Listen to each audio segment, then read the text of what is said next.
Kelvin, to be able to, play Jamal 37, 38 minutes and have him on the floor for such a, high intensity, game between these two teams, what kind of securities does that provide? Well, I remember, I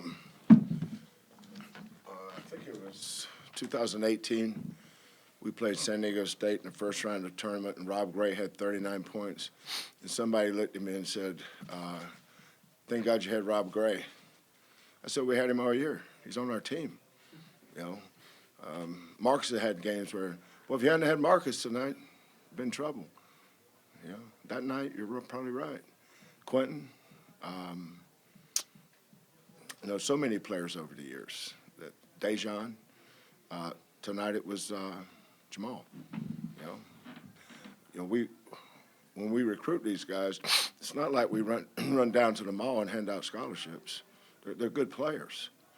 Just because they're not rated as a 5-star by somebody, or somebody thinks they're not a good because they never heard of them, that has nothing to do with how we operate. Jamal Shead paid his dues. And those are the guys, when it comes time to step up, you can depend on. Because he sat behind, on a Final Four team, Dejan Giroux, who's killing the G League right now, by the way. He sat on the bench his entire freshman year, learning how to win. Then it was his turn. We beat the Big Ten champs. We beat the Pac-12 champs, Illinois and Arizona. In Pittsburgh, who did we play in the first round? Pittsburgh. Can't even remember. UAB. I think, weren't you the MVP of that regional? Well, go with it. You were. You're killing the story, man. He was my MVP. But Mo's been a good player for a long time, and now, like most of our seniors, when it's their time, it's their time. He was the guy that was not going to let us lose tonight. I thought LJ had heavy legs. I thought Juan setting for 12 minutes in the first half, and then 15 minutes at halftime. We just think about it.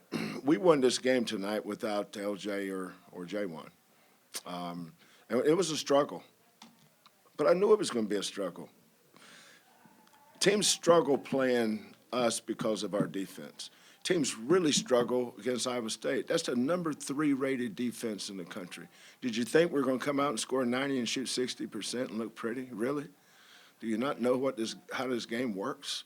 I mean, that is a really, really good team.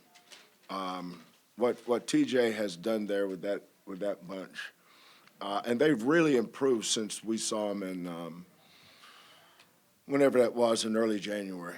I mean, they've come a long way since they've really gotten better, which is a credit to TJ and their staff. But just impressed with our kids' tenacity and toughness, and just kind of hung in there. Had some opportunities. We were up 11, got 2 wide open threes, didn't make either one. Next thing you know, they go down and bang 2. So instead of being at 15-16, it's a 5 or 6 point lead. But we just, we never let them get it below that. We'd always make a play. But hats off to Iowa State. There's a reason they're ranked 6th in the nation. They're really good. Kelvin, you've seen Jamal do a lot of really good things here. Did you see him raise his level in that second half? Yes. That's a great point, Adam. He did. He saw some other guys just didn't have it tonight. I don't know how many games I've coached Jamal, but I'm probably closer to him than any of the other players on the team. It's a byproduct of the position he plays, because I've probably gotten on him, probably chewed his tail harder than any other. But, when your point guard trusts the coach and the coach trusts the point guard, that's where great relationships are born. And in those moments, there's a lot of things we can run.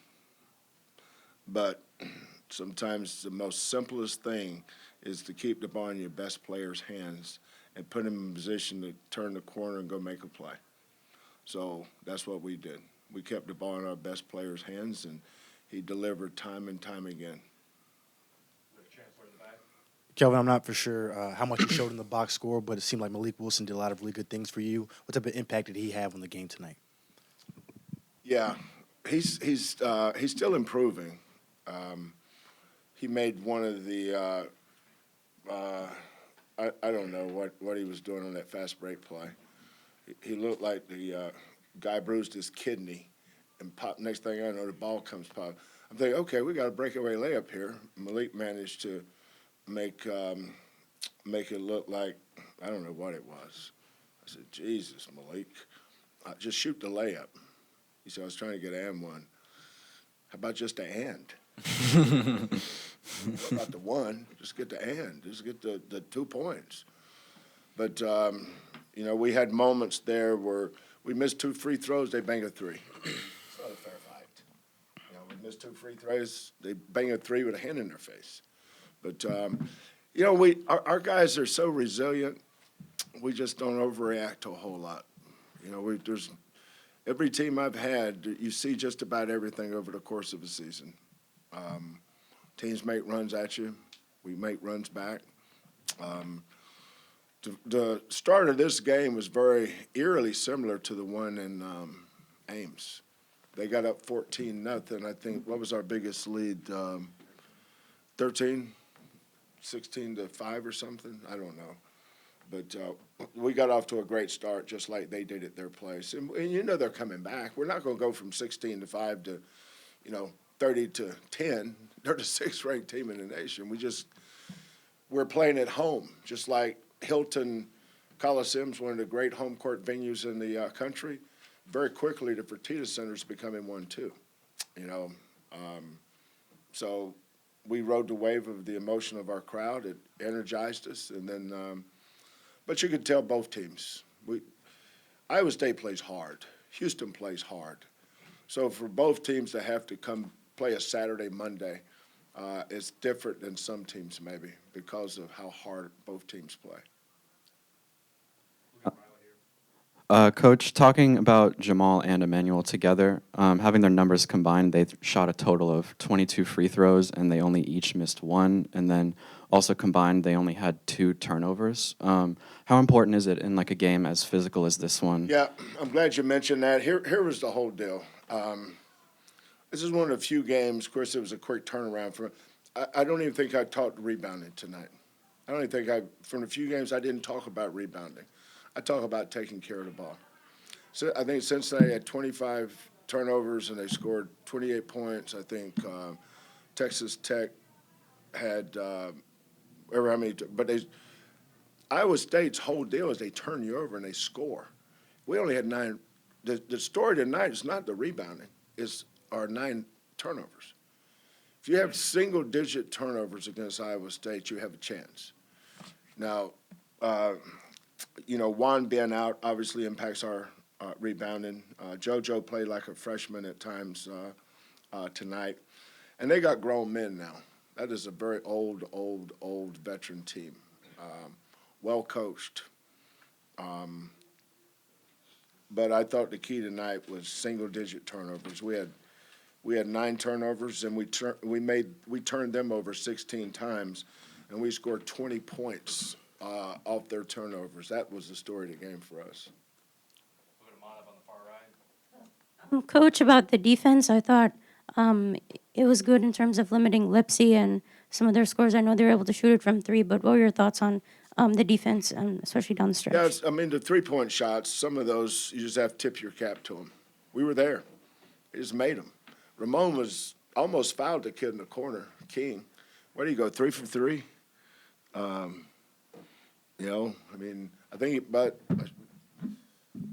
he went 4 for 4 against Kansas. So, he's a streaky. I'm sure he's a streaky shooter. 4 for 4 against Kansas, 3 for 3 against us. Maybe that says he's not streaky, huh? Mm-hmm. But they made some tough shots. But there was a while there. My concern was them getting into the 2-shot penalty so soon, with us being so far away. You don't want to get down to single-digit minutes and you're not the other team's going to have to start fouling you for us to get to the free throw line. But once we got to the free throw line, it's like the inbounds place. You know, there's only two people going to touch the ball in the inbounds play, LJ or Emanuel. So they're going to shoot all the balls. Javier and JoJo, J1, they shoot a lot of free throws every day. They really work at it.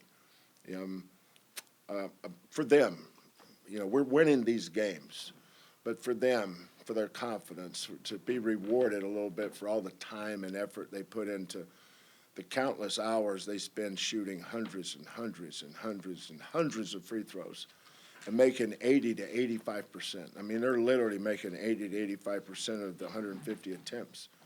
Then they get in the game and it just doesn't go in. You know, you just kind of like to see them rewarded. Jamal, you've heard what Coach said about getting the ball in your hands. When LJ goes out, that situation, he kind of just take us through just you wanting the ball in those moments and helping to, you know, keep them at bay.